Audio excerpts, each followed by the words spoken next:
Good evening and welcome to the next of our public engagement sessions with Douglas and myself, ably assisted by the other three stalwarts of the constabulary for the Suffolk coastal area.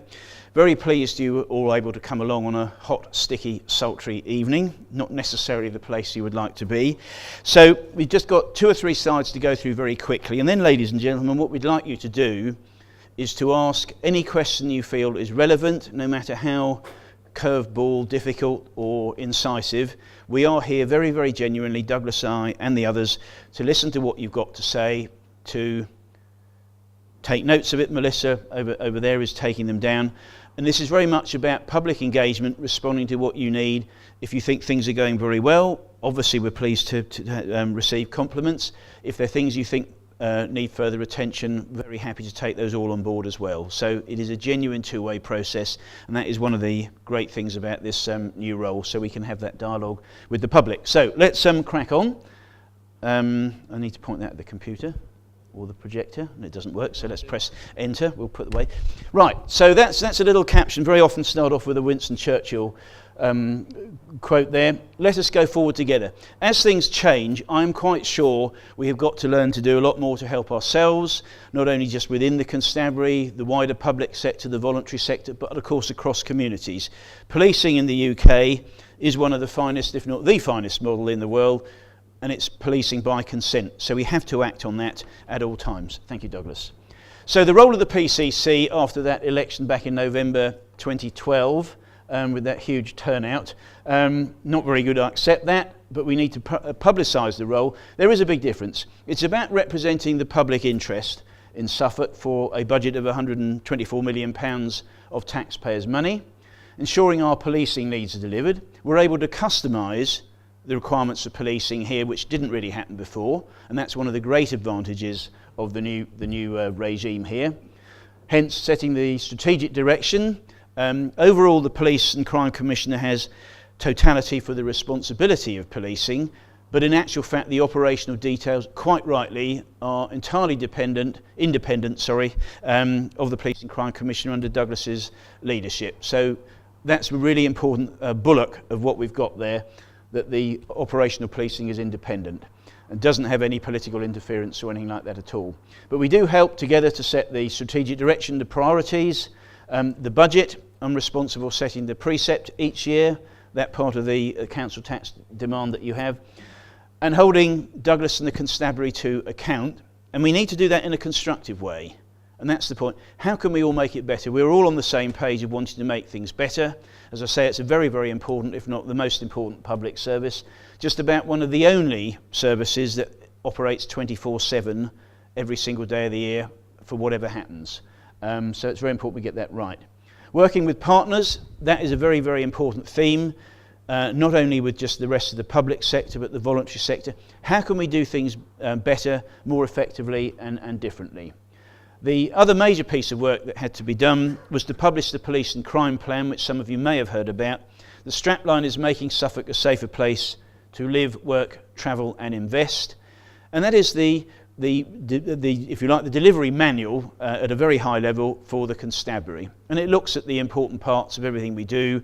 A big section on the economy, we need to get that right. Most of us live or work in Suffolk. We need to make sure that we're kept safe by the constabulary. Enhances the reputation of the county. Very, very important. If you didn't have a good, effective police service in Suffolk, it would be to all of our detriment.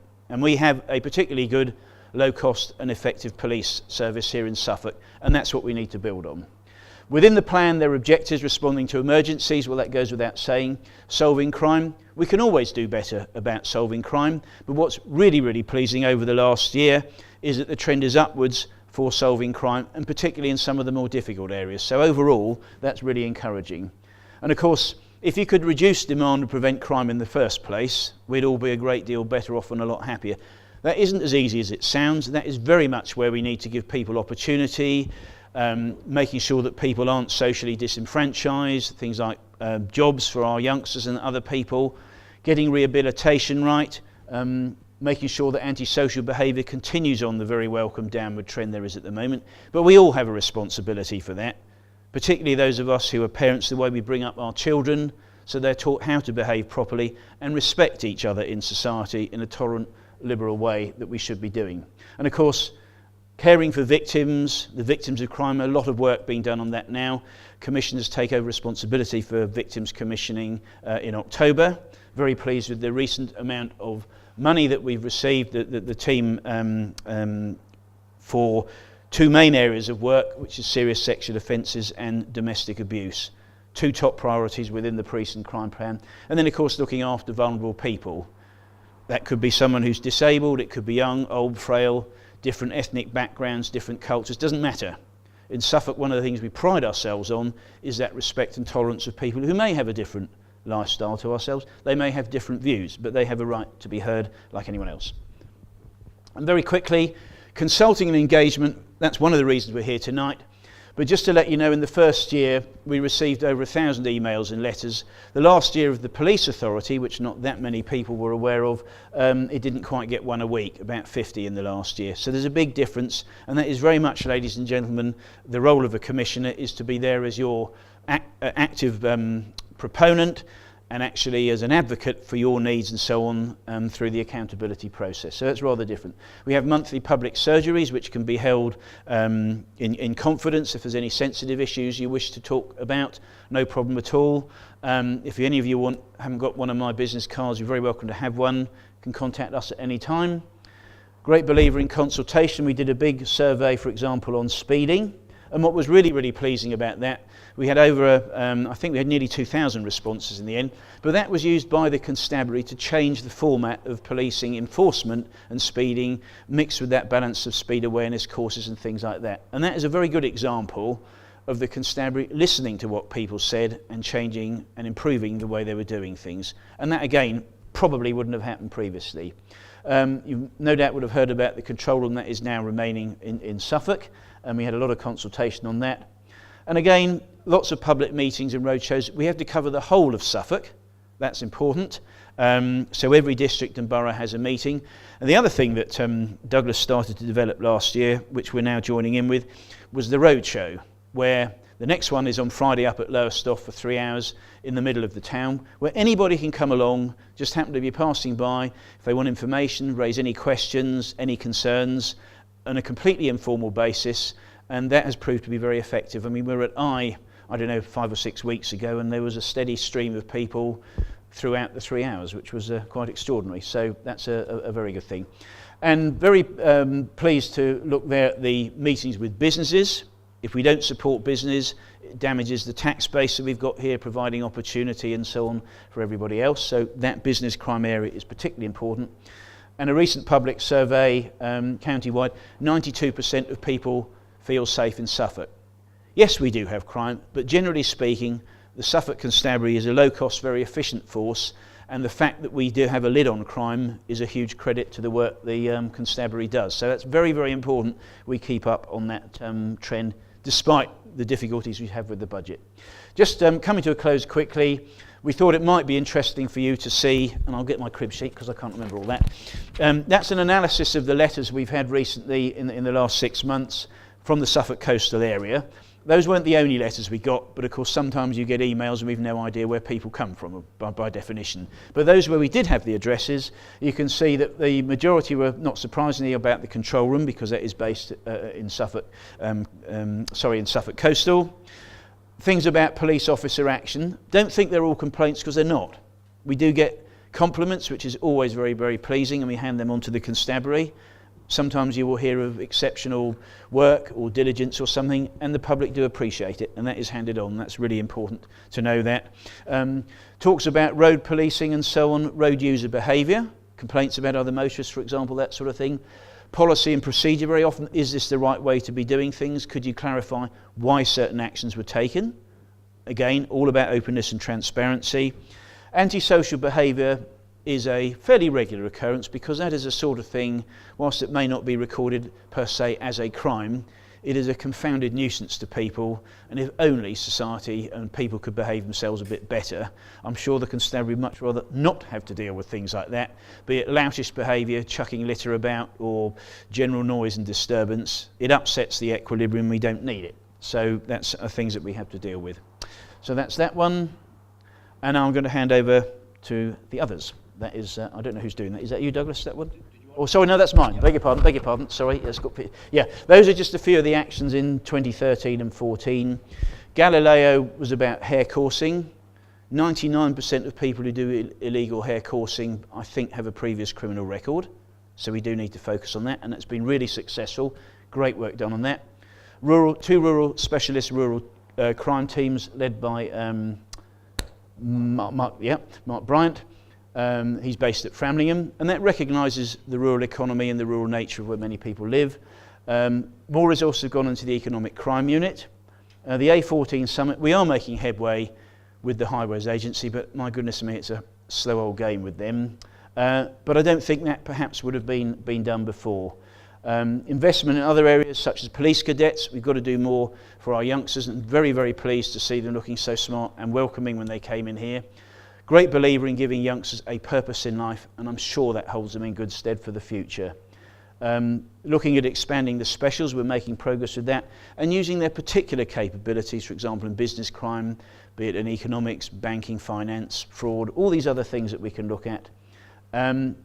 Major pieces of research that will be published later this year. The big one, which is costing nearly £30,000 of yours and my money, into domestic abuse. It's one of these issues that has got to be confronted. It's really, really serious. First of all, in order to help realise the extent of the problem, we need to do the research, and then we can work together to allocate resources to deal with it. It is not something, ladies and gentlemen, that should be swept under the carpet. It's regrettable it happens in society, but we are very much on the case for that. And then also looking at business crime. And then lastly, we have a priority each month. We've looked at tourism. One next month is looking at the marine economy. We have more sailing vessels in Suffolk than anywhere else in the country apart from the Solent. Never mind the importance of ports like Felixstowe, Lowestoft, and of course Ipswich. And I think, if I am correctly, one more? God, I'm sorry, I'm not really very yes, look at that. The change in the community safety, again, we have put quite a lot of money there for helping all sorts of parts of the voluntary sector. Supporting young people, I've mentioned, there's a variety there. Also helping with Neighbourhood Watch, very important, the volunteer activity there, and Community Speed Watch. Putting more money into the Suffolk rape crisis for counselling for those who are sadly victims of that.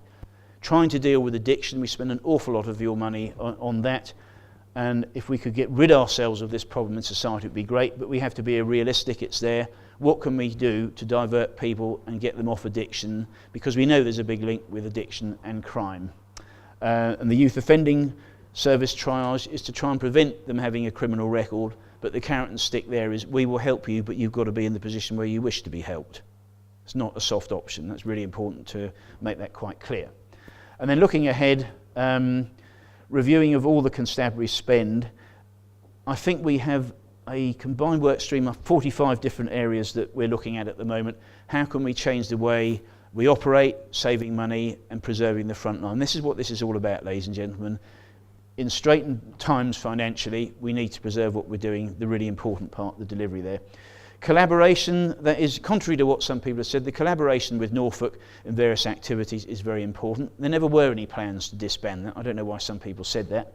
But we're also looking, for example, how could we work better across blue light services? And we're also looking to see, is there wider collaboration across the public sector and so on, as I said earlier. We had a meeting, for example, this morning, looking at joining up activities in Mildenhall by getting the public sector in one building. A lot more we can do on that.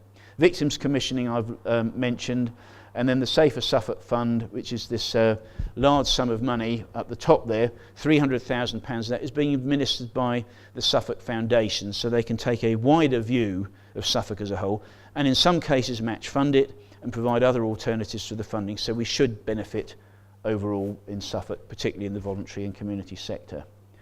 And I think I have actually got that. Yes, Douglas is next. I'll turn it off. Thank you very much, Tim. Thank you. In fact, I've only got one, so mercifully simple. Can you hear me at the back okay? All right, good. Thank you very much. Just one slide from me from a force level county perspective, because I'm keen to hand over to your local inspectors, because I know you'll want to talk very much about local issues. I think I wanted to underpin Tim's comment about the flexibility of the new arrangements. Probably fair to say in the past, local communities got pretty much what central government determined because they had a very strong target regime. Now, in some ways, there was nothing wrong with the targets they picked, but it was so strong, sometimes for a constabulary, it was difficult to come away from that to deliver other things. And I'll give you a couple of examples. I cannot recall in my 26 years a government target about business crime or a government target about rural crime or perhaps a government target about driving standards. Now, actually, as a result of the mandate that Tim took from the electorate, those have been things that have been very much a feature of policing in the recent past. And I think it's a source of pride that we can now go along to meetings of landowners, along to meetings of business people, and actually hear the difference that is being delivered. Some of it done through the special constabulary. If we take rural crime, for instance, a lot of that activity not delivered by the officers I pay for by way of salary, but done by volunteers trained to a very high standard, equipped with some vehicles which Tim has made available the funding for, and really convincing people that the police are there for them. Having said that, some elements of crime will always be something that we will want to, with your support, suppress and get as low as we possibly can. Now, together we've been extremely successful in that. If we pick out just maybe a few things over the past 12 months, house break-ins. Doesn't happen very often. When it does, it is alarmingly concerning to people. Well, working together across the whole county, we've managed to reduce the number of house break-ins by 24%, almost a quarter fewer offences. Robbery, even more rare than house break-ins, but again, we've managed to reduce that figure by 17%. Antisocial behaviour, Tim's spoken about that, sometimes a difficult thing to define. It's really defined by you and what you present to us, but the number of calls that we've taken has been down by over 8%. So the figures would suggest that Suffolk is becoming that place in which it's safer to live, work, travel and invest. A few things up there I wanted to draw your attention to. If there's less house burglary, less robbery, less vehicle crime, what are the criminals doing? They're probably not sawing off shotguns anymore and looking to go into the local post office. They will be in the lounge or somewhere similar with a laptop, working with a list of vulnerable people and trying to exploit money out of them over the internet. And that's something, particularly within Suffolk, that we need to address. We're low for the number of offenders, but quite high for the number of victims, because we have, in essence, a higher than average elderly population and a relatively affluent population. So we're all going to have to get better at protecting ourselves. And there's a fantastic website called Action Fraud. So by all means, if you do work on the internet, you want to make yourself safer, one of the first things to do when you go back home is go on to Action Fraud, pick up 5 or 6 tips to make yourself safer. You will then be able to enjoy the internet without being exploited by the criminals. For us, tackling vulnerability generally is probably the thing that's on the increase. Vulnerable adults, quite often those in a care home setting, adults suffering from mental health, and of course the thing that's been with us for a long, long time, vulnerable children. We now add to that child sexual exploitation, something that I didn't speak about when I joined 26 years ago, because in essence it was something that was hidden, something that was very local. It's now global, with exploitation that we have to try and pin down, sometimes involving people being abused here in this county, but the actual activity is coordinated, sometimes not even in this country, coordinated from abroad.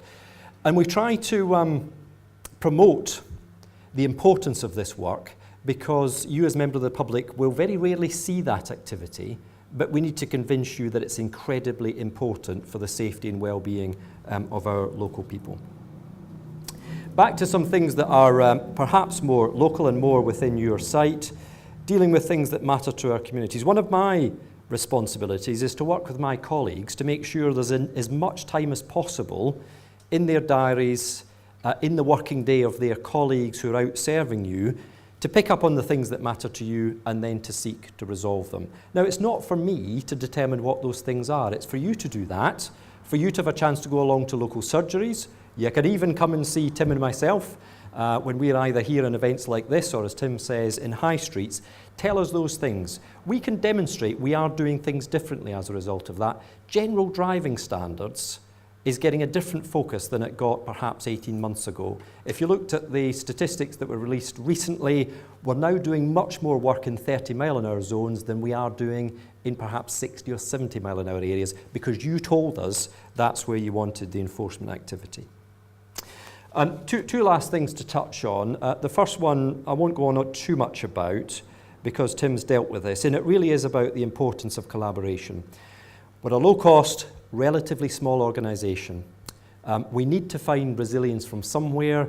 We need to find economies of scale from somewhere. So we are choosing to do that by working with other agencies. And they can be whoever it is comes forward and is willing to work with us, because it is the way that we can keep officers, PCSOs and specials available in your local communities. It's not a bad thing, but it's not an end in itself. We do it so that you've got the maximum policing presence.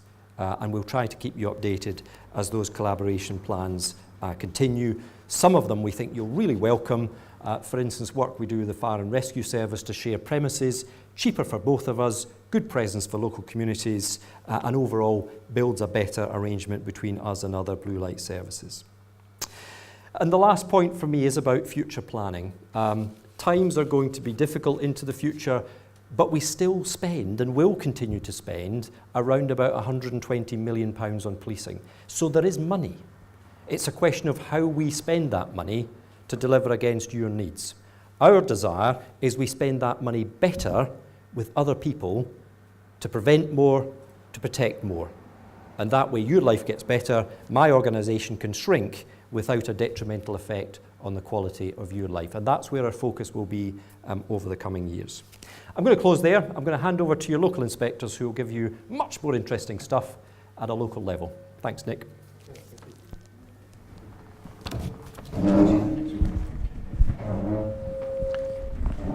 Just make sure I don't make the speaker whistle. Hello everyone, I'm Inspector Nick Aiken. I'm the local policing commander for the Beccles and Leiston area. So I have half of Suffolk Coastal, that's Leiston, Aldeburgh and Saxmundham. Thank you. Just to talk through the crime figures really now then for Suffolk Coastal, they echo the county position and are very, very pleasing. Antisocial behaviour is down 27%, and to put that into perspective, that's 295 fewer incidents. Domestic burglary is down by a whopping 36%, which is 92 fewer offences.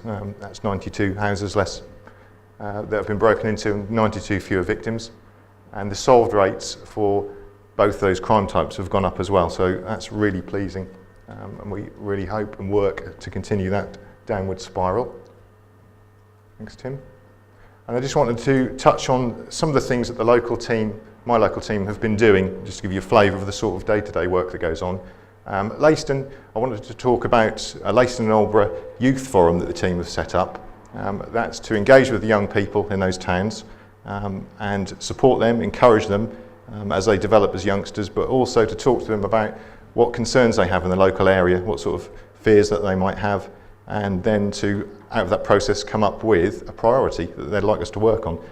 So for Leiston and Aldeburgh, we do actually have a youth priority at the moment, which the young people themselves came up with, and that was to tidy up the town parks and make them feel safer. And it sounds quite simple, and in some respects it is. So we've had a big tidy up in the two town parks, working together with the town council, the young people and the officers, and we're doing regular patrols in those parks just to make them safer, make people feel safer and be a more enjoyable place to be. And that's working really well. For Saxmundham, I wanted to talk about criminal damage.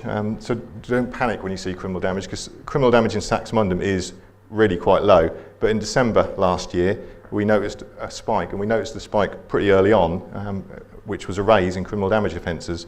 We looked very quickly at what was going on, and it really seemed that the offences were mostly in the evening time on a weekend. So we stepped up some patrols, and we had officers in plain clothes and in uniform, and pretty quickly it became clear that it was a group of people locally, young people, unfortunately, who were abusing alcohol and basically walking around the town damaging walls. We caught them very quickly, and nipped that problem in the bud. There was a fairly large group, and we've done quite a lengthy investigation to get to the bottom of that. but the outcome will be that people will get dealt with for that in due course. But the point I make really is that we reacted quite quickly to it, and we also drafted some officers in from the adjoining teams, so we had a good police presence. I don't know if anyone here was personally affected by that, but it certainly did the job, and we're pleased that the criminal damage is back down to its normal low level here. Last one for me to mention is Easton and speed reduction, and something I describe as a wobbly wall, which, if anyone knows a wobbly wall, somebody probably correct me, because that's an incorrect term, I think, wobbly wall. I think it's a crinkle-crankle wall. And a crinkle-crankle wall, for those of you who don't know what that is, it's a wave-shaped wall made of single brick. The wave shape is so that the wall is strong and doesn't need further bricks to support it. Dutch engineers brought that type of wall over into East Anglia when they're here draining the Fens. You might think, why am I telling you all this? Well, those walls are an important part of local heritage, and they're very expensive to repair. And what was raised to us by a resident of Easton was the fact that his wall, unfortunately, had been knocked over. And certainly in an area of Easton, my local stretch of road called Pound Corner, I believe, we'd had several collisions there, and it's all to do with the speed coming into a bend. So we had a site meeting with Suffolk County Council Highways, the local officers and the local parish councillors, came up with a plan and a suggestion to put some road calming measures in and some speed enforcement and monitoring by us. And so far so good. We're now just pushing through to see the final measures in place for that, which will be extra signage to make that part of road safer and protect the wobbly wall. And that's it for me. Over to Matt. Thank you.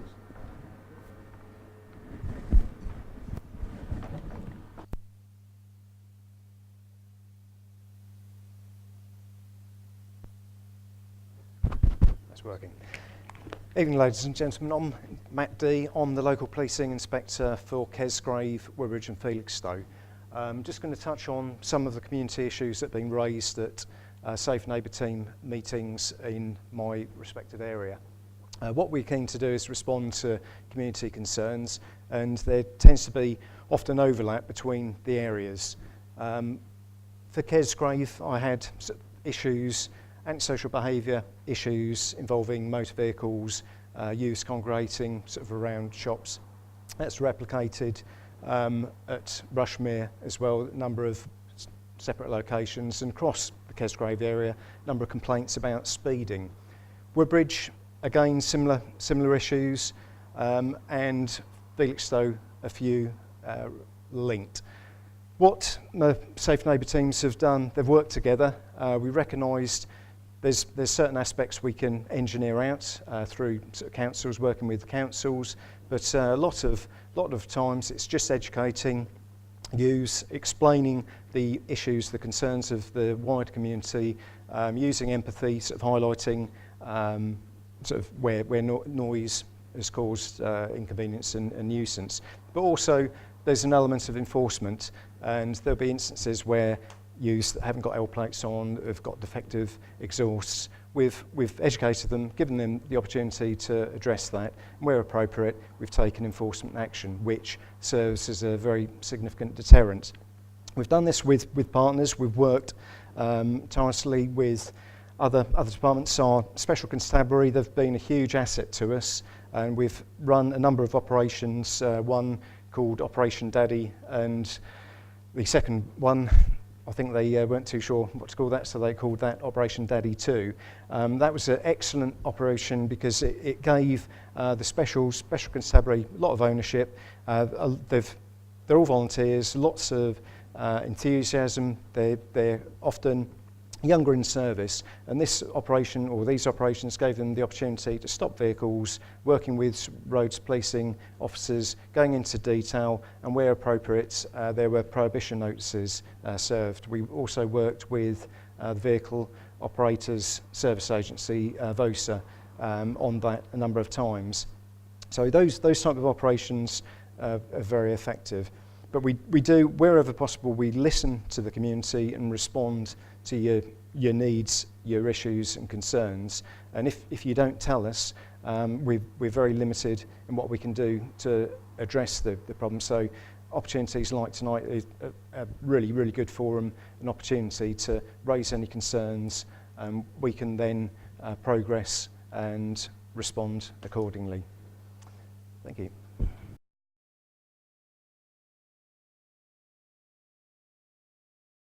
Right. I do apologise for throwing this in your direction, and it relates to computer-aided dispatch systems. We're into the technology thing, and it's something that absolutely delighted me when the Crime Commissioner actually turned around and said there will be no joint Norfolk-Suffolk control room. My reason for asking the question is this, that East of England Ambulance Service, who I was reliably informed have the same computer-aided dispatch system as your good selves. The John Lewis complex at Nacton opened up on the 8th of November of 2012. Their computer-aided dispatch system became aware of its existence on the 14th of November of 2013. It had had 2.5 million visitors, but as far as the ambulance service were concerned, they didn't know that it existed. What I'm looking from your good selves, gentlemen, is some reassurance that your system is an awful lot better than theirs. Shall I answer that? To the best of my knowledge, we actually don't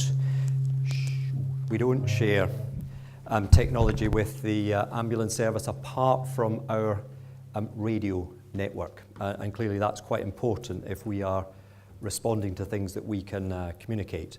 We have a product called Storm. We have that in conjunction with every other police force in the region. And part of the benefit of that is that we can deploy across the border so that the public get the nearest available resource. And also, if my control room gets swamped because we've got a major incident, the Norfolk control room can see my resources and they can control those resources.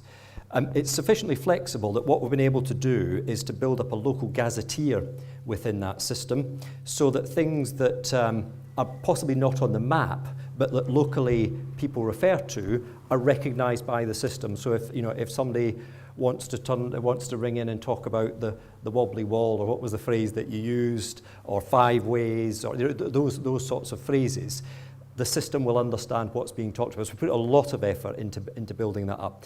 We're actually doing very well in terms of exceeding our attendance times, because we know that that's important to the public, and Tim holds me to account for making sure that we are hitting those attendance times. It's a cutting edge piece of equipment, shared in collaboration, and I think serving our communities well. I don't think the ambulance difficulties are to do with our control room. They are to do with not enough staff, and I know that Anthony Marsh, their Chief Executive, is rapidly trying to build another 400 members of the ambulance service to provide a service that they can be proud of, and they've got our full support in doing that. You're right on the issue, it has to be totally robust, but very, very satisfied with the system that we've got. Unfortunately, I'm in the position where I've got the serious incident report in relation to the death of my wife, which is completely different. My concern was that I wouldn't necessarily suggest that you have the same linking. Yes. If you had the same software provider. I don't think we do. No, I'm led to believe after conversations tonight that thankfully you have moved away from. It was related to your previous provider. Right. I understand. Yeah. Because the previous provider, they received their updates from Alden Survey, who were running between 6 and 9 months. Yeah, no, we do it locally because you have to be bang up to date. Yeah. So when I drive back down, I'll test the wobbly wall. Thank you. Okay, well, thank you for that question. Very important. Who'd like to go next? Gentleman at the back there, and then the lady up here. Hello. Can you hear me okay? Yep. Can you dispel some urban myth for me so I can get my head around something? The difference between police officers and PCSOs, right? Given that Saxmundham's real problem is parking violations, and I understand, I might be incorrect about this, is that a PCSO can only move someone on and can't actually write out a traffic violation notice. Given that we see PCSOs more than we see policemen, right, it's almost an impossible situation, is it not? I'll hand straight over there. Could I just say one thing? The two roles, as I see it, are of course completely different. These gentlemen here are fully warranted officers. Their powers are different. But I would just like to speak up for PCSO. I think that old community support officer... I understand that their value, I really do understand their value, but not in that area of policing if they have no power. And Tim's right.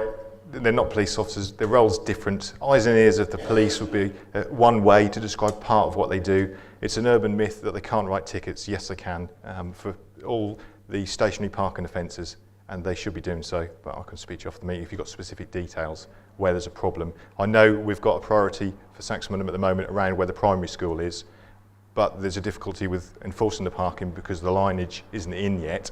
But if there's other areas of concern, I can certainly speak to you after the meeting and get those, if that would help. Yes, because I mean the high street is a problem actually, particularly the zigzags, particularly Barclays Coming up to the cash crossings. machine actually, which is strategically placed right beside the zigzags where the level crossing is. Yes. And I think that if a traffic notice can't be actually written to somebody violating in the zigzags, and I guess that is a criminal offence actually. Not a criminal offence, it's a traffic offence. And from memory, I think that's a 3 penalty point offence as well. A penalty point. But now you mentioned the cash till, I know we're working with the bank, and the bank are looking at putting a note or a screensaver display so that when you go to that cash till, first thing that it's saying to you is make sure you've parked legally, not on the zigzags, words to the effect of, as one way of looking at that. It is a real pinch point in Saxmundham actually. There. Yeah, it's been mentioned, and we're working with the bank to try and address that. Thank you. Yeah. Okay, Will you still be sending them once the yellow lines hopefully are outside the primary school, will you be policing them to make sure they're all adhered to? And yes, definitely, yeah. As soon as they're in and they're legal to enforce, we'll enforce them, definitely. I've seen an ambulance trying to get past and he can't get past with the traffic. It's just ridiculous. So Yes. there will be policing to make sure it's done. Definitely. Thank you. Just remind you, ladies and gentlemen, all of these things are being noted down, so they won't get lost, we can assure you. Did you have another question? Because you were next. Sorry. Hand the microphone back, please. I understand that most of our traffic cars are now stationed in Norfolk, and we are financing the whole of the setup. Isn't that a little bit unfair that Suffolk are footing the bill, but the traffic cars aren't down here? There's two sides to that, Douglas to explain. Just one thing I would like to just say to everybody, and I know that actually that is not actually the case. We have put extra resources in for policing on the A14 as well. We've got a new Land Rover there which we use for some, where possible, recovery operations, or at least to try and keep the road open. But I don't think that's the case, and I know Douglas has got plenty to say on that.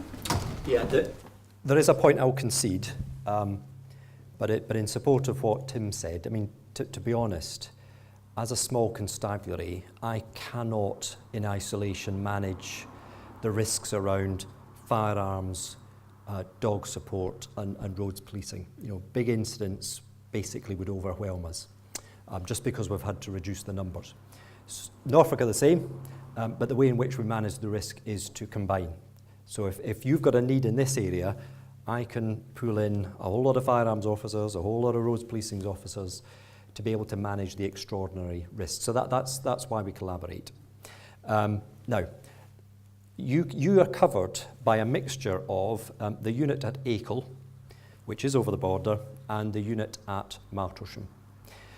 My conclusion is that certainly the north part of the A12 has been left a little bit exposed by not having the unit either at Halesworth or at Lowestoft. So I'm currently, I think Tim will support this, currently looking at drawing roads policing back down into either Halesworth or into Lowestoft. We don't believe that will disrupt the collaboration because we can now deploy across the border. But it's a busy road, and to be honest, I think people are taking a few liberties on that road because they're not seeing enough roads policing presence.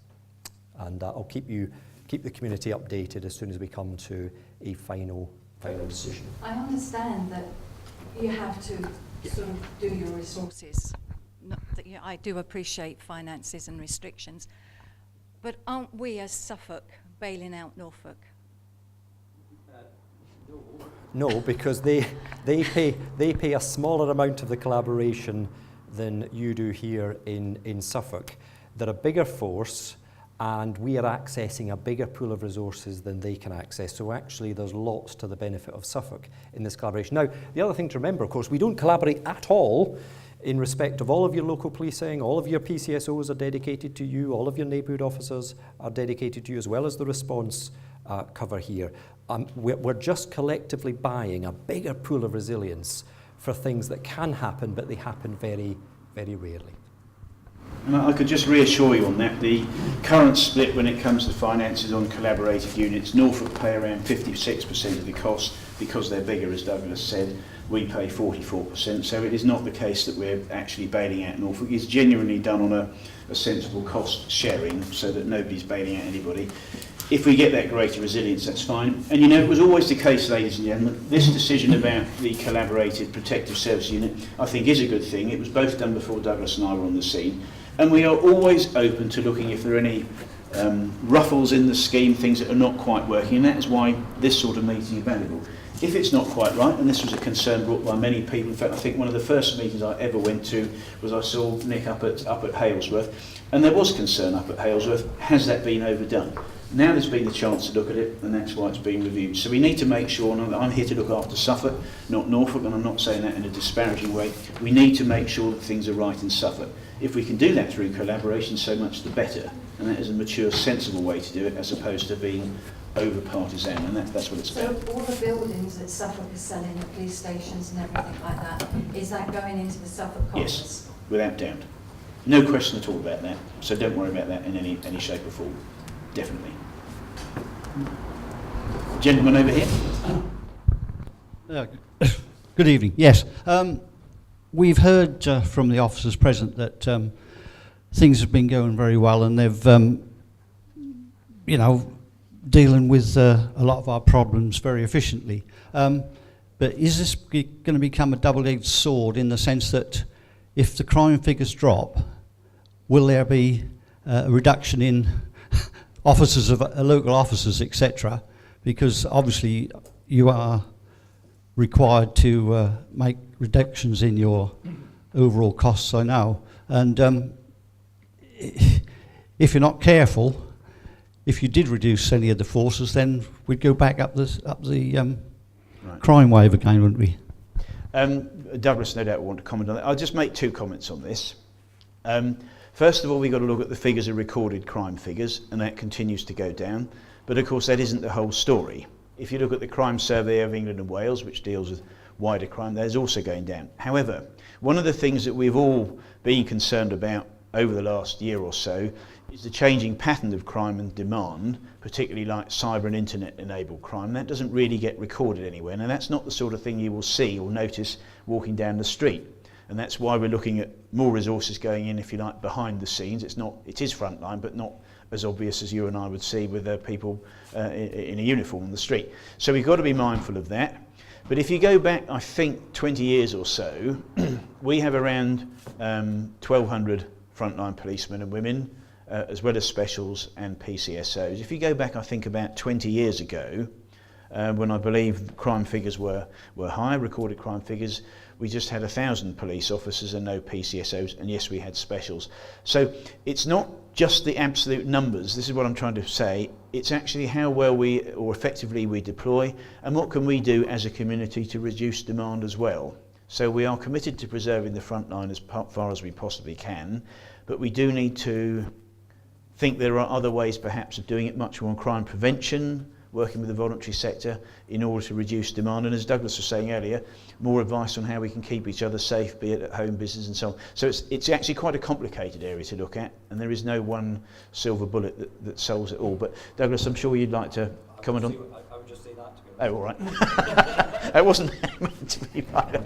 But did you see what I mean? And and I'm talking about the way children are brought up, antisocial behaviour, the way we behave as adults, of course, is a very good pointer to the younger generation, other people, how we should all behave and so on. So there's quite a lot in that. But one thing I'm absolutely convinced of, we do have the finest policing model in the world, and we need to stick that and build up its values. It is, I think I'm not going over the top here, it is renowned globally. You look at the number of people that come over here to learn about policing from all over the world. I was quite staggered when I realised that. So yes, we've got things we can improve, but there's an awful lot of good to build on, and I'm convinced we can be optimistic for the future. Otherwise I wouldn't be here now. Maybe I should say the central government doesn't allocate funding principally on your crime levels. There's different formulas for that, so we don't hold back on cutting crime. If you did the gentleman there and then the gentleman at the front. Just one quick comment on that. We have seen before within Suffolk where police have been moved from one area of Suffolk to another area of Suffolk because crime in one area has gone up in certain places. So that is something that we do look at. But we've heard mentioned several times about internet crime, and you've spoken about that, and that's the one that's increasing. Have you got enough resources to tackle that? Because just one instance I had when I had a sort of fake email which asked for money. I had a bank account number and a name, but nobody was interested in picking up those name or bank account number because they assumed that was probably from abroad anyway, so they wouldn't be able to trace it. So is there enough collaboration between other forces to pick up these internet crimes? Well, just a comment before I hand on to Douglas. It is an important issue. I mean, I had some credit card fraud over some Olympic tickets 2 or 3 years ago, and it was traced to somewhere in Latvia and I think in Nigeria or something. So technology, of course, doesn't respect borders. That makes it very difficult to deal with. But if you look at the recent success of the National Crime Agency, working with constabularies all over the country regarding the paedophile rings and so on, yes, there's no doubt Suffolk plays its part in collaborating. Part of the strategic policing requirement, and that's in the police and crime plan, loud and clear. We are committed 100% to do what we have to do, well, regionally, nationally and internationally. As regards more resources, we could always do with more for that. I can certainly share with you that I had a briefing with MI5 about a year ago. They are also on the radar and they are pressing government for more resources to do it. The trouble with technology, and I'm no expert in this, you're always tending to play catch up. So we are putting more resources in locally, and Douglas, I don't know if you want to add more to that. Yeah, I will do. I think it's probably fair to acknowledge this. Who was the gentleman who asked the question? We weren't brilliant at this a few years ago. Locally, your constabulary was responsible for recording all the crimes, but because it was a local outfit, it was very difficult to then make the connections with the criminality, which was often more elaborate. So we don't record it anymore. It's recorded by the City of London Police for all police forces. Much of it is done by internet recording. And what they then send to a local constabulary is an investigative package based on the fact that the criminals are living in that police force area. So it's much more productive now for us, and I think much more productive for the individual victim. Admittedly, some of it is very specialist, and for that reason we've established a regional team shared amongst the 6 forces in the eastern region. Some of the training and the technology is very expensive to maintain. We couldn't do it locally, it's just too big for us. But we've got that regional team, and at a local level what we're doing is investing in some training for local officers so that they can find out who the internet provider is, and they can find out who the account holder is, and also have the means to refer into Action Fraud, which is the national body. So I think you'd find the service much better now, albeit you're engaging with a larger entity. But it is the growth area. It really is. Good. Thank you very much for that. The gentleman at the front here. Good evening. Peter Cox, Horbury Town Council. Obviously the Safer Neighbourhood team does a really good job, we feel, in the area. Could we have some assurance that what's going to happen with PCSOs and constables?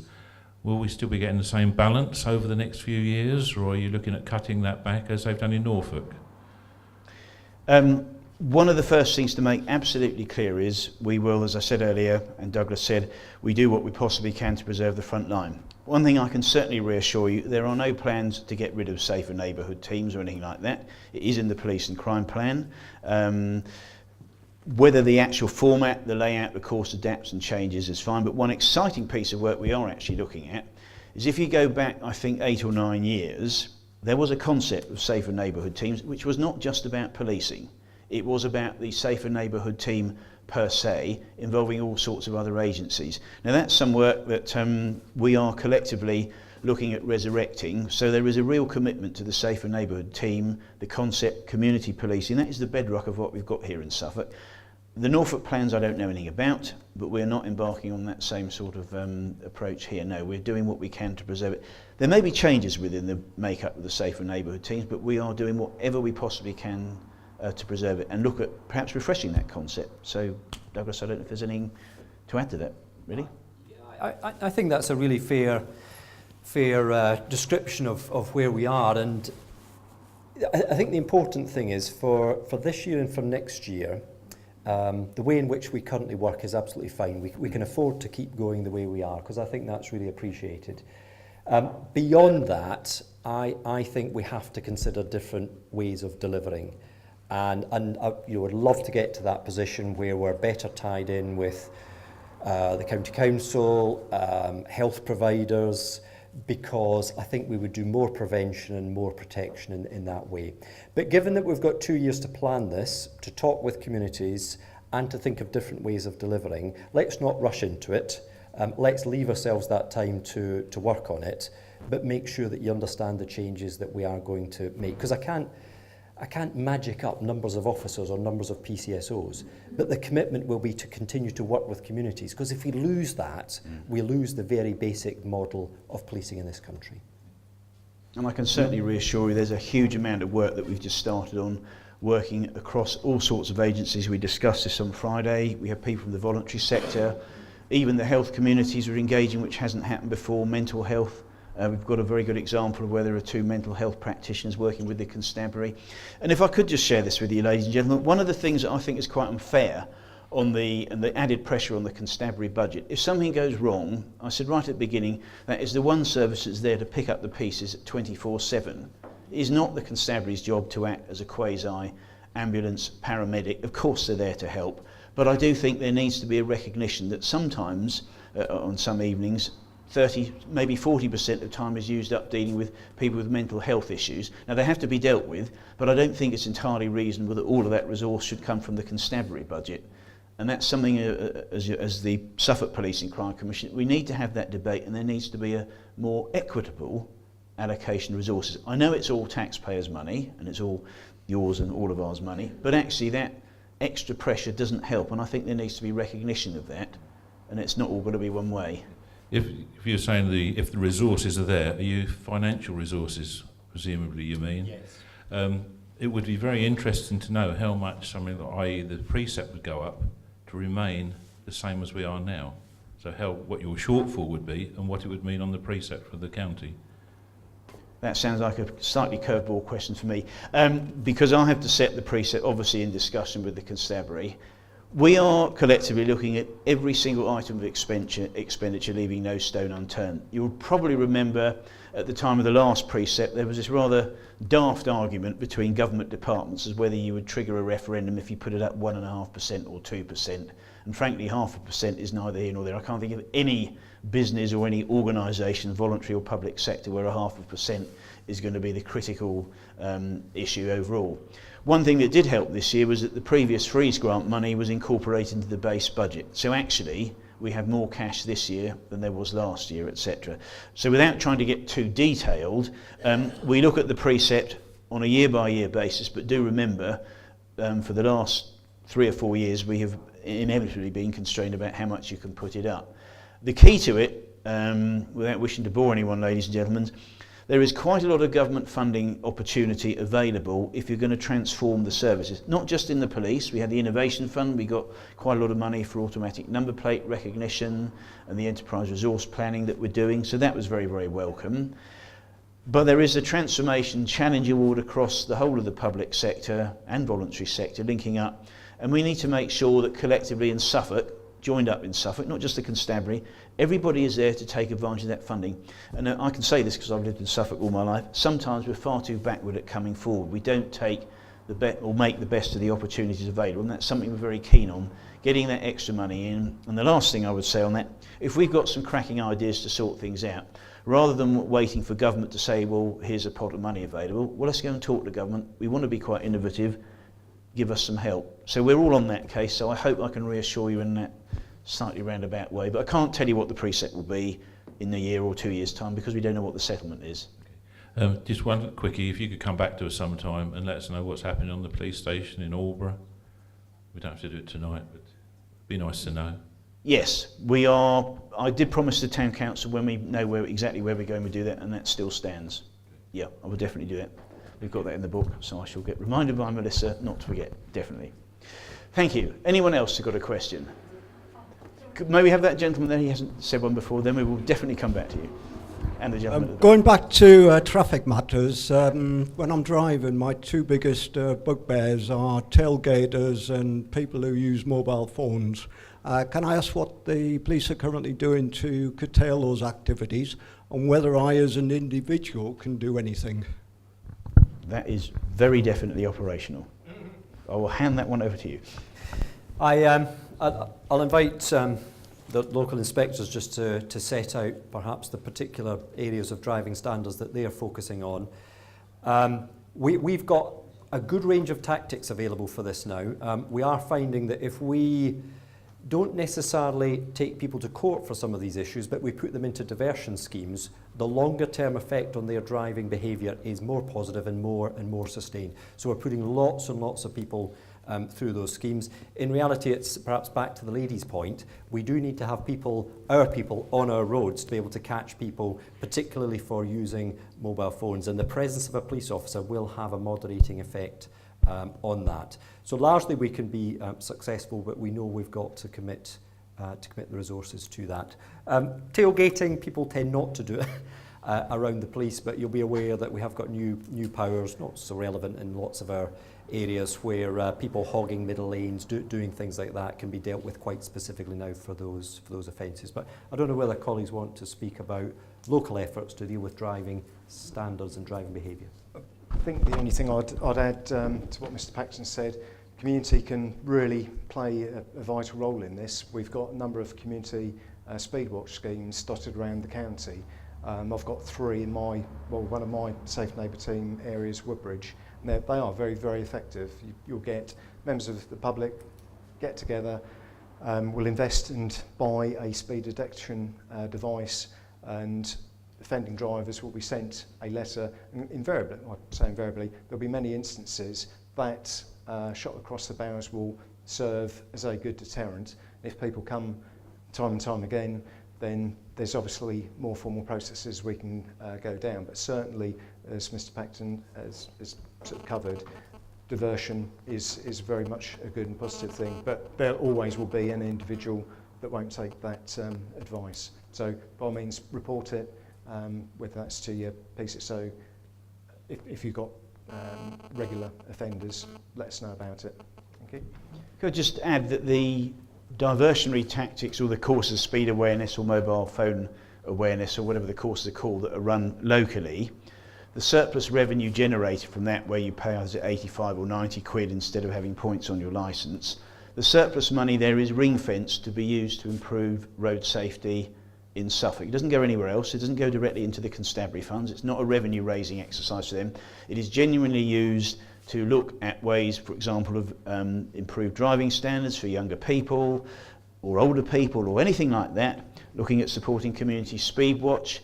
Even in some cases it might occasionally be used to support some engineering at a small junction or something like that. So we're trying to be as flexible as possible. So that money coming in there is actually used to promote road safety across all of Suffolk. It's not a vast amount of money. I think last year was about £200,000, and spread over the whole of Suffolk, you may say, well, it's not much, but it is a positive contribution for what we're doing. So we do look at that in a positive way, and so I hope that at least will provide some help. There's a lady at the back. Can you tell me why the BBC, which is owned by the taxpayer, cannot be used to put the message across to people about safety? Why can't the police force and the BBC together use the messages that you need to get across to the public? Because I know that they do that, as you can tell, I have a bit of a States accent. They do that with public radio in America, where they alert you, in other words, when it's bad weather, lights on, wipers go, those kinds of things. And I don't know, the BBC is listened to by so many people, and since we're all paying for it, why not use it?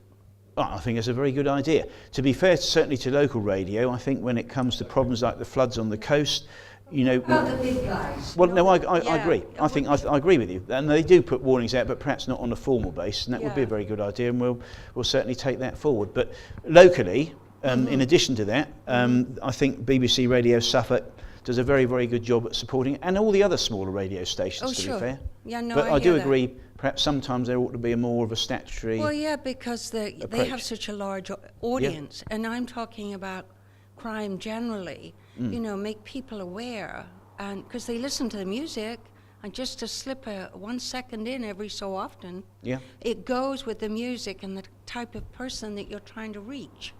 Well, we'll certainly take I'm it sure the government will be saying no that, problem. but Yeah. anyway, we'll forward. We can take it forward. I think you'll find there's no end of shows on Sky about roads policing and you know, the sorts of things that befall people if they do break the law. And Mark Murphy, BBC Radio Suffolk, has got a campaign running just now to prevent motorcycle deaths, because he understands that's a significant issue. The other thing we haven't spoken about is the education work that we do, particularly with young people. Young people can be very influential for their parents, and we put hundreds and hundreds of young people through what's called Crucial Crew every year, together with the support of our partners. And one of the things is about not using mobile phones whilst driving. So hopefully the young people are saying to the parents, don't do that. That is not safe. So we're coming at it from every angle. Gentleman at the back there. Just your conversation about policing and about it costs local precepts, actually. Is there any sort of plans ahead, given that a high percentage of people coming into the criminal justice system have mental health problems and crime is related to addiction, actually trying to join that up? So it's centrally government funded, actually, from NHS money, from central government money, rather than relying on local precepts, actually, to sustain a police force, which isn't necessarily about crime per se, it's about other issues. Well, that is a very, very interesting question, and I think one of the frustrations I've seen, having been in this role for 18 months or so, there is a great deal of work being done by all sorts of different agencies and groups and so on dealing with addiction. We have put quite a lot of your money in locally. For example, there's a triage scheme, as I mentioned earlier. We do drug testing on arrest, and we've done that jointly. Again, the carrot and stick there is, if you've got an addiction problem, you need to get help to get it sorted and resolved. Otherwise, you're likely to get a heavier sentence and so on. But I think one of the problems we have got to confront as a society is to try and tackle the root causes of this, why people get involved in addiction and so on. And I am not convinced from what I've seen. I think, incidentally, going back to that £700,000 community safety fund, we spend about £200,000 or so a year just on addiction services. Now, we have done a piece of work or supported a group up in Lowestoft called the East Coast Recovery Project. And they take people who've got addiction problems, they get them cleaned up, and so they are clean for a year and into full-time employment. Now, it's very much a long-term project, but I have to say, with the greatest respect to some people, just getting people off heroin and putting them on methadone is not a long-term solution. And what we have to do as a society is to, first of all, see how big the problem is and what are the enduring methods that deal with it. Coupled into that, of course, as you say about mental health, we need to get in the real world about mental health. It is not something that we should just ignore. It is a serious issue, and I think in most cases, for as I can see, and as I hope one would think as a normal civilised person, as far as I ever will be that, but you know, jail and penitential sentences are not necessarily the appropriate thing for these people. And so we have to think how we're going to deal with it.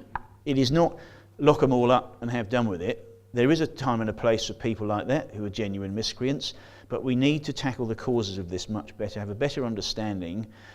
And I'm sure Douglas and the others who come to this, a vast amount of your time is spent dealing with mental health problems, and we've got to get this sorted out. We've got to have a debate to start with. We have to do it in a joined up way. We do, because definitely. Jails actually are beginning and continuing to maintain addiction actually through methadone substitution rather than actually cleaning them as we used to. So I guess it's the NHS, which is an NHS initiative.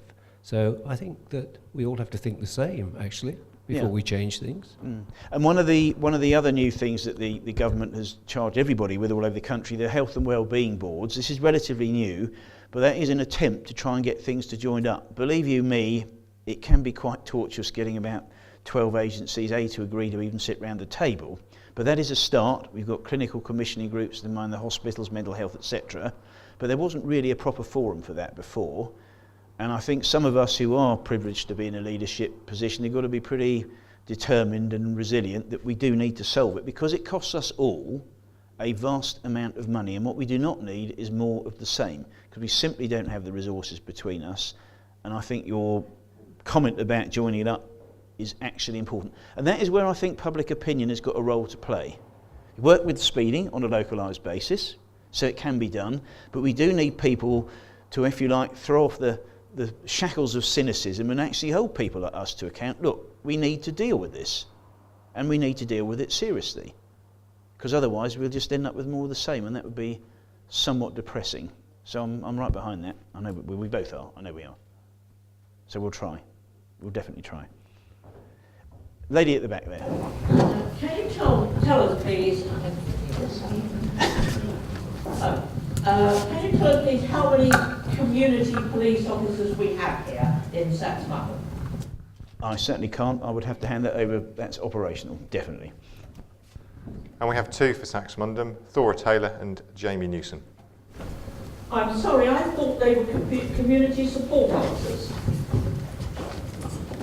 I'm talking about policemen. Police officers. Police officers. One police officer, Kevin Stollery, and 2 police community support officers.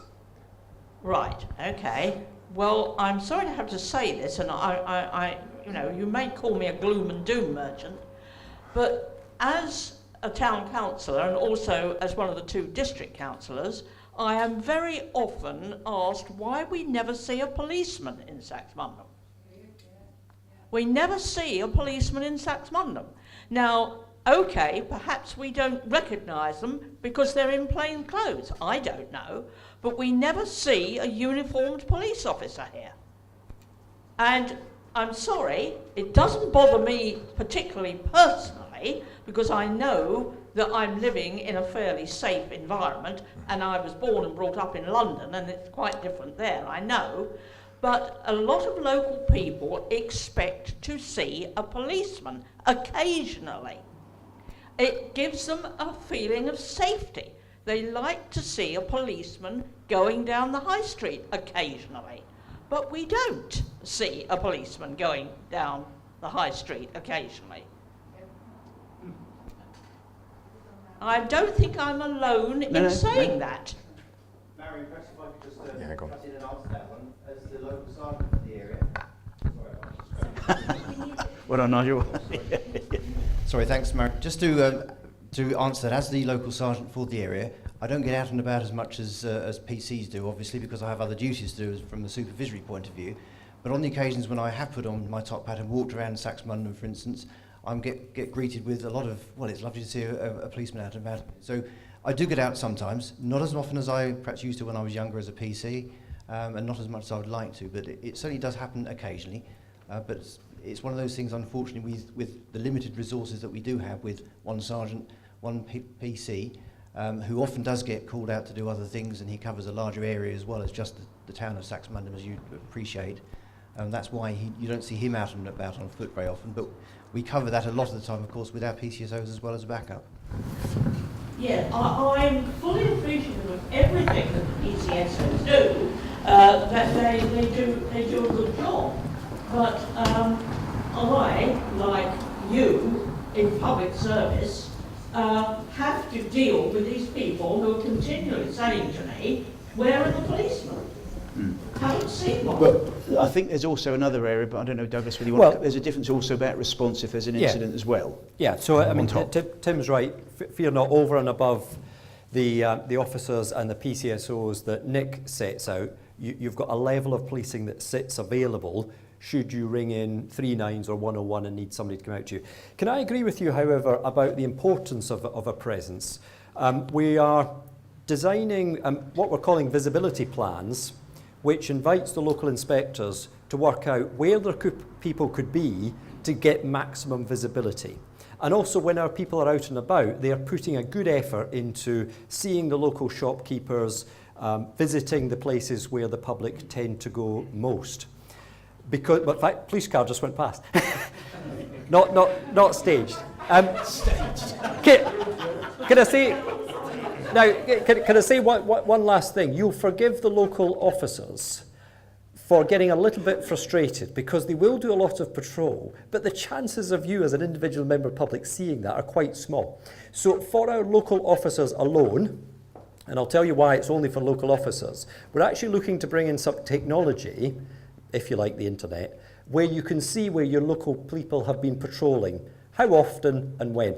We'll only do it for the local officers because criminals would want to see where our other resources are.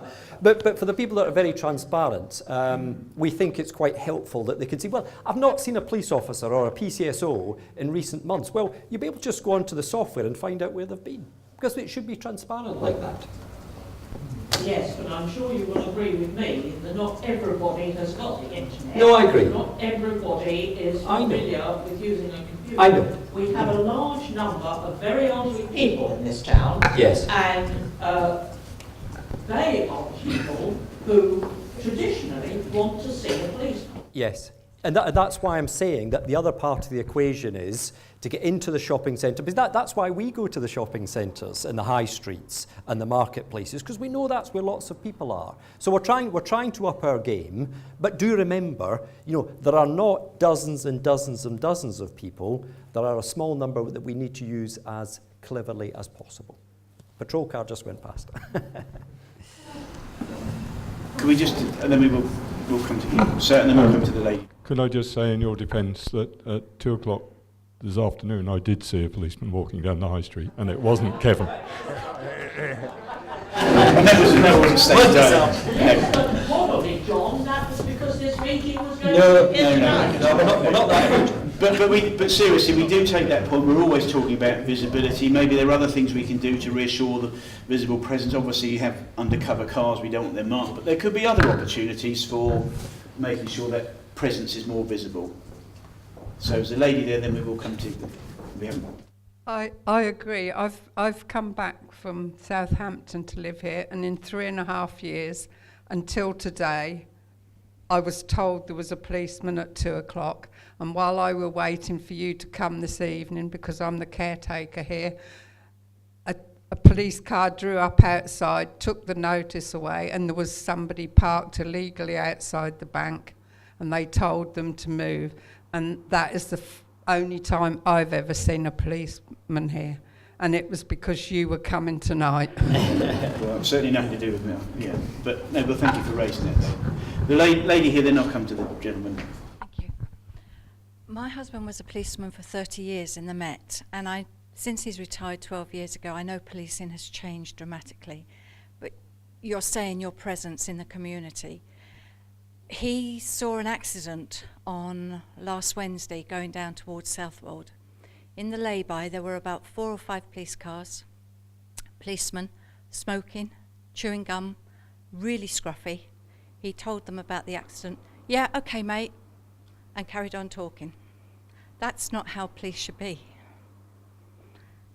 Right. I would be outraged if my officers are smoking in uniform in public, and I will follow that up. I have seen policemen walking down Felixstowe High Street with their shirt tails hanging out. To respect a policeman, they must be as smart as you four. Well, we'll take that compliment, and our standards are extremely high within the constabulary because all of the senior officers insist on that. I am somewhat flabbergasted about the smoking in public, and I can check from the incident records why people were there, and I will follow that up. And if I may take your name after the event, I will use you as good evidence. Yeah. Thank you. Thank you. Gentleman, yes. Can I just say on the subject of police visibility, I was involved with the staging of the Saxmundham Music Festival over the weekend. My wife and I stayed on the site overnight to look after the beer tent, and we were extremely grateful to have your PCSOs come along and check on us, make sure that things are okay. And we also saw them around the festival on the Saturday. Again, it was very good to see that. On to my question, you talked during the presentation about funding for youth activities and to help young people. Here in Saxmundham, we have a lack of youth facilities at the moment. Can you give us some detail about what sort of help would be available to get some youth activities up and running, please? Yeah. If you look on our Police and Crime Commissioner website, Police and Crime Commissioner website, there's plenty of details there, or send us an email or give us a call at the office. All we say it comes from the Community Safety Fund, and if there are particular initiatives there, we will certainly have a look at those, as long as it fits in with delivering the objectives of the Police and Crime Plan. And I can assure you, ladies and gentlemen, that's pretty broad brush. And if you take it on the theme, well, we're keeping young people occupied, giving them a purpose, I'm fairly confident we would make that fit. So really, what is it that you want? I used to run a scout group for 25 years. I did a rugby refereeing, for example, at junior and adult level. Giving youngsters an opportunity is absolutely critical. We are convinced, both Douglas and I, and well, all of us here actually, that if there's anything we can do to help, we would certainly look at it carefully. And just so you know, we have sponsored in association with the Rotary Club 8 places going on their Youth Leadership Academy, the residential course, and taking people from a difficult, disadvantaged background where they lack confidence or anything like that. So we really do want to try and do what we can to help. We can't solve everything, but do get in touch by all means. Anyone else before we close, ladies and gentlemen? Lady at the back there. Can I just say that Saxmundham used to have a Thrive and Neighbourhood Watch thing running, and when Matt Gould left Saxmundham, it just went down and nobody else took it on. Is there any chance of Saxmundham having another Neighbourhood Watch scheme? All the signs are up on the roads. I used to be a coordinator, but Marion and her husband used to be involved with it as well. But the signs are up. But when Matt went, nobody wanted to take it on, and that just went. I'm not sure on the spot who actually runs the scheme here, but Nobody, no. Nobody at all? No. Okay, well, it'd be interesting if it's okay to speak to you afterwards, get some details, and that's something I can take up with the local officer to see if we can get the scheme back up and running. Yeah, and also, can I just ask, we've got 2 PCSOs and Kevin, the policeman. Why do they have so many villages to look after as well? Because Saxmundham's the parishes growing. as well as Saxmundham, you mean? I mean, Saxmundham's growing. I mean, up the bypass, up the hill, another whatever. New houses. And they have got so many villages, parishes that they look after as well. Well, we don't see them. They have, but to put it into perspective, the parishes are in some ways low demand in terms of the crime. I know there's mentioned the speeding issue at Easton and various other speeding issues that we look at, but the parishes in terms of the demand are quite low, and we want to provide a presence there as well. So in some ways we're thinly spread, but we do listen and take note of where the problems are and try and focus more on those areas. In some ways, sometimes we can't win. If people feel we're not visible enough in Saxmundham, that's obviously something we'll take away and look at and work on. Conscious still that we do cover the parishes, but that is, we have the resources that we have and we just make the best use of them that we can, and we do have to cover that sort of size of area, but we have a really low crime rate. And there's the park gun. Do the police do traffic wardens, or is it the council that do the traffic wardens? No, that's the role of the PCSOs for the traffic enforcement. There aren't any traffic wardens. So can we not employ a traffic warden just to look after the traffic? Be a good idea, because when we had traffic wardens, you never got parking like that. No, I mean the traffic wardens have gone. They're not coming back. Match funding a PCSO may be something to talk to the town council about. To give extra cover, but that's something we could talk about after the meeting. I think we have over 20 match-funded PCSOs throughout Suffolk, particularly for those sorts of needs. And could I just say that organisations like Neighbourhood Watch really are invaluable. And Obviously, it requires volunteers from within the community, and anything we can do to help, obviously, please keep us in touch. And certainly I have regular meetings with the Suffolk Coordinator of Neighbourhood Watch. You've got a new chairman now as well. I know he goes to see Douglas. So we are very much wanting to try and help communities to help themselves. And that's not passing the buck or anything like that, but that is the sort of thing society used to do a lot more of if you go back 30 or 40 years. And it really comes down, ladies and gentlemen, whether we think the police can do everything. Well, they can't. They were never set up to do that, and I don't think they should be expected to do everything. What they should be there to do is to support the public and the other way around. You know, one of Robert Peel's principles was the public are the police and the police are the public. It never was meant to be a separate organisation. These men and women are like you and me. So, you know, we all need to do this together. We really do, and that message needs to get out. Sometimes I think we have to do more in communities to help ourselves, just a little bit more. But that's a collective effort. It's not down to one or two individuals. We all have to decide as a society, is that the way we want to progress? So that's a bit of a challenge, me included. I accept that. Anyone else, ladies and gentlemen? Can I just throw a couple of thoughts at you? Of course, throw a couple of thoughts. Whoops. Oh, hello. This is a bit like Britain's Got Talent, isn't it? No, sorry, wrong team of people. I'm not sure whether this is working, but anyway. As far as PCSOs go, I think this one's more effective. Hello, yes. Right, PCSOs, you've talked about the level of internet crime.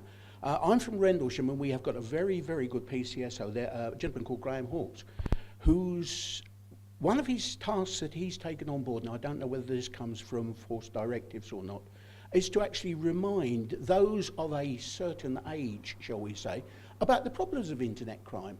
The fact that you suddenly getting an email from your very friendly accountant from some dim, distant country informing you that you've just earned or you've just become the owner of £21 million, there is no such thing as a free lunch, and he's very, very good at reminding people about that. But surely then the onus is on all of us for that sort of thing. It is if we're talking about communities and we're talking about community policing, this is where everybody who has got half an ounce of common sense, speaking to families, speaking to friends, trying to make sure that, look, if you do get that strange call at 8 or 9 o'clock at night that says, I'm from Microsoft, you have a problem with your computer, you need to go and connect it and then we can take over control and we can take all your money.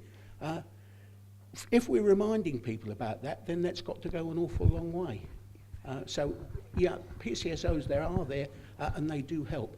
The similar sort of thing to the young lady there whose gentleman served 30 years in the Met. I've pounded the streets of London for a large lump of my life, shaking hands with door locks at 2 o'clock in the morning.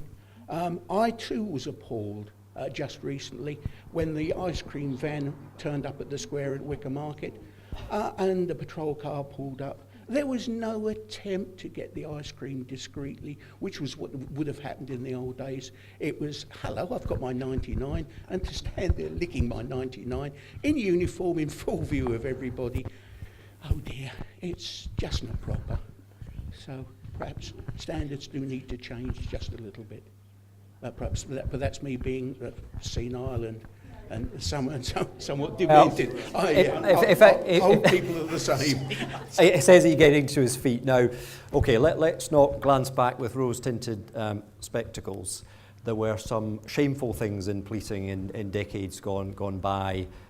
Genuinely, the standards now are much, much higher than they were in the past. And remember, we're employing human beings. They should be out in our communities. I do encourage them to go into premises. They can sit and they can have a coffee and they can chat to the public. They are allowed to be out and about in our communities, but it's the things like smoking which people would just look twice at and say that's not appropriate. But I'm not going to criticise somebody for having an ice cream and be available to chat to people. But if you've been a police officer in the past, you and I will know what we're talking about. There were some appalling things in the past which would not survive in this day and age, I assure you. Thank you for raising that, and we've got a message. And then, Peter, you've got a question. I really want to sort of wrap up if there's no more questions. Of course, yeah. First of all, can I thank you, Tim, for coming over here this evening and for bringing along the Chief Constable. and the various officers of the area. There is just one thing that I would like to know, and I would direct it to the inspector from Leiston. I am one of the district councillors for the Saxmundham ward, and amongst my responsibilities are the parishes of Easton and Theberton. Now, Easton and Theberton, as far as I know, are not dens of iniquity, but at the last parish council meeting that they had, it was remarked that in the last 12 months they had had no report from the police, nor had they seen a policeman actually appear at the meeting. Now, I know they don't want a policeman to be there every single meeting, but it would be nice if once a year or so a policeman could actually attend at Theberton so that some of the parish councillors' questions could be answered by a policeman face to face. Thank you, Tim, for coming here this evening. Thank you to all the officers who've come as well, and it's most helpful for Saxmundham to have these meetings every so often so that we have an opportunity sometimes to raise our grievances that we might have. Thank you all very much indeed. Thank you. Thank you. Thank you. And thank you very much, ladies and gentlemen, for coming and all your questions. So, thank you. Safe journey home. Thank you very much.